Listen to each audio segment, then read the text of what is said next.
When we're developing a panel, we typically are going to who the ultimate end customer would be. So the physicians that are going to be treating these patients. And we'll also reach out to infectious disease specialists to have them review what we're looking at to see if they feel like it's a valid option for our panel.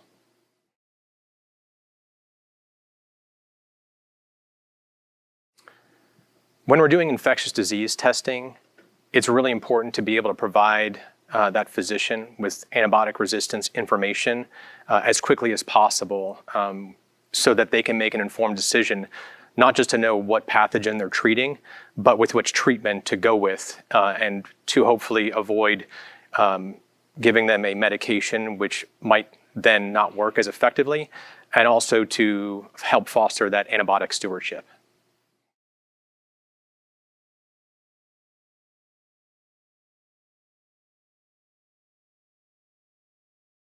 We like to use laboratory developed tests so that we can build our custom panels and really look to provide the test menus and the panels that our customers and physicians would like. It also allows us flexibility to modify the panel over time as we learn about new pathogens or as new assays become available.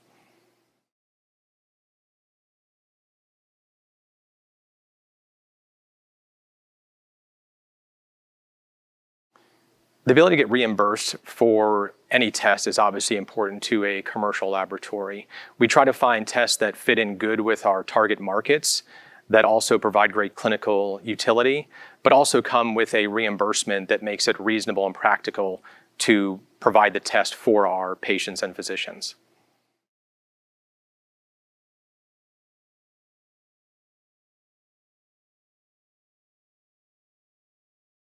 I think the two key areas that you can look at is one, to look at hiring clinical personnel or look to your laboratory medical director to see what kind of guidance and help that they can provide. But the other option too is to use an outsourced consulting team that can really specialize in these areas, help you to build the panel, validate the panel, and help you get it launched.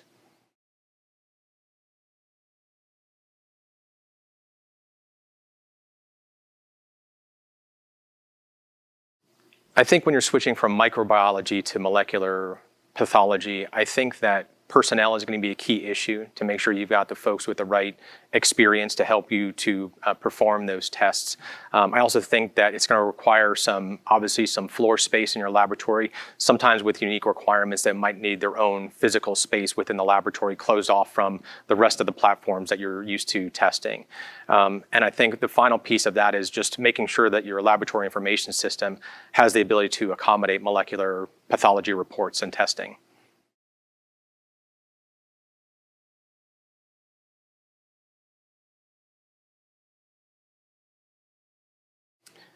I think the way that we've done is we first looked to go to potential sample providers and see what kind of test menu items they're looking for, what kind of pathogens they're looking for, what they find valuable in antibiotic resistance testing.